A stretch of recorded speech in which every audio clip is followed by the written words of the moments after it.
tata ihe m bịara ịkwa ndị na-akwa m egwu,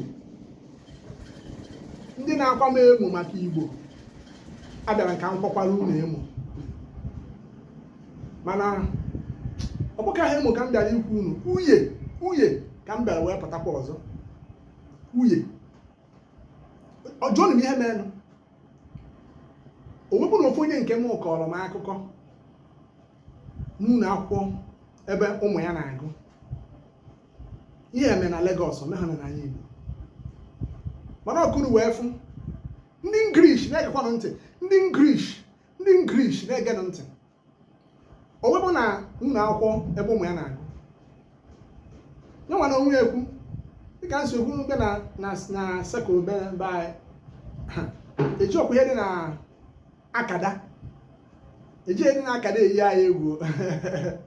anyị pụrụ epu na akada. So ọ bụ na onye nke m o kwere epu na akada, nwa ya jee akwụkwọ, nwa ya nọ na praịmarị 3 o ji akwụkwọ bata, ọgwa mami ya si ya, "Mommy, ịma na ụmụazị Lagos, my auntie say I didn't did it." Onye nke m akụja gịnị, onye nkụzi sụrụ ihe a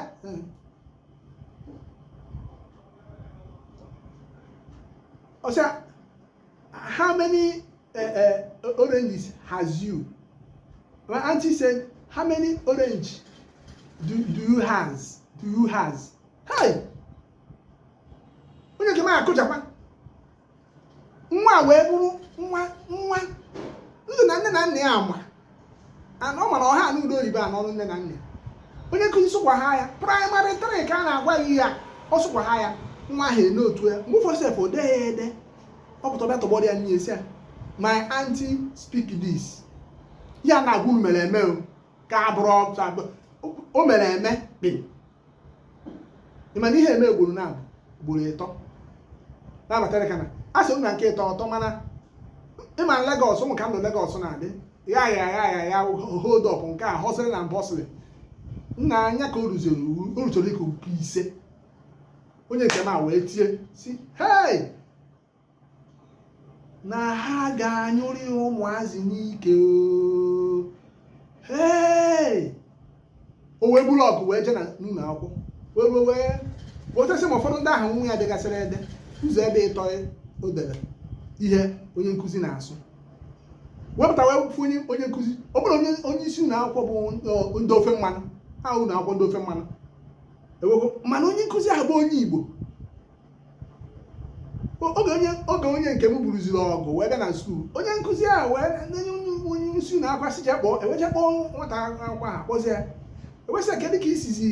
ka ezi ụdị ihe dị ihe a, kedu ụdị oyibo ị na-asụ, ibi na obere nwa ị na-asụ na ndị na ezinụlọ o si pụta na ha nwekwa ihe achị. So ọ bụrụ na-asị, "Mommy, onye nkụzi, my teacher said this," maka ụmụazị eko o kwuzie nna ihe a gbakwa obere ihe onye nke m wee kwechi wee sị mbụ gịnị na by the time nwata nwaanyị onye Igbo ahụ ga-akụzichara ụmụazị a,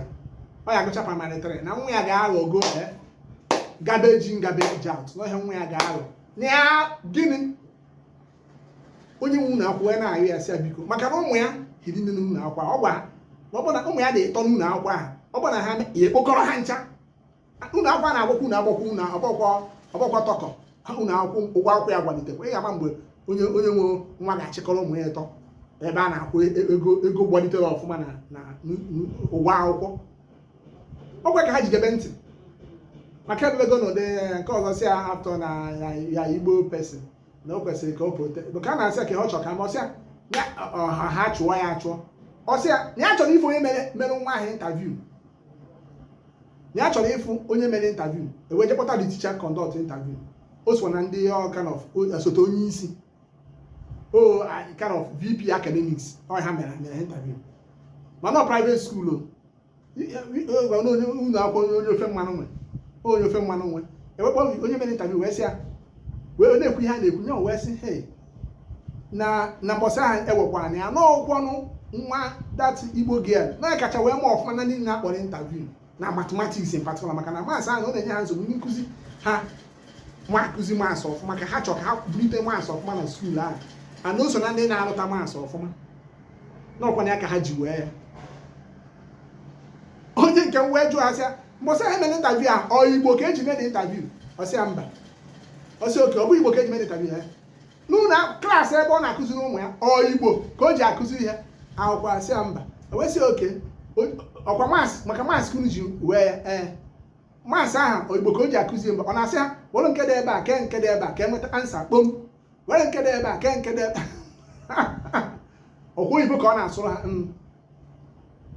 ha mbọsị ahụ chọpụtara n'ụdọ oyibo a ka ọ na-asụ ha uru wee were wee tiri ụmụazị praịmarị 3 ụmụazị 7-8 years highest 9 ka ọ ya mgbe ha ya si na klaasị ya pụọ ọbụna onye tọkọ ọnụ ọbụla ụmụazị tinkanko unu afụ ihe a na-ekwu na tinkanko nwatakịrị abịa akwa my sister na-asị my sister biko my sister sị maka na onye nkụzi bịazi a na-ekwuzi onye nwesi skuul enwepụta ka agbọzi akọ skuul prịnsịpal na asistant vice prịnsịpal onye nwe skuul wee pụta fụzie na fụ na egwu dị onye nwe skuul si biko so na-asị ọ bụ na ha na onye a na-ewetakwara ha aja afọ na ọkọ ọchụ so nke ọzọ na-asị ya ọkwa mana nye prịnsịpal na-asị na ọ ma na onye igbo ya protect interest biko nụ iprotect interest onye igbo ọ bụ sọ nkụzi ka nwa ha ga-akụzi m wee nwee ike ribe nri with they didn't did it that how many orange do you has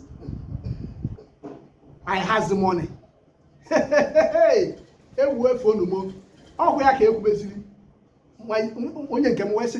na o nweghị gbasatara ya na nwaanyị ihe ma bụ ya si ha na klaasị nwa ya nọ na ya pụọ n'ọhịa gbasara n'ọhịa bụ ihe gbasara ya enwe nọ ebe ahụ ekpebie na a ga-ewepụta ya na klaasị ndị praịmarị 3 ka etiezie ya na ka a chọzọgbo lowa klaasị nne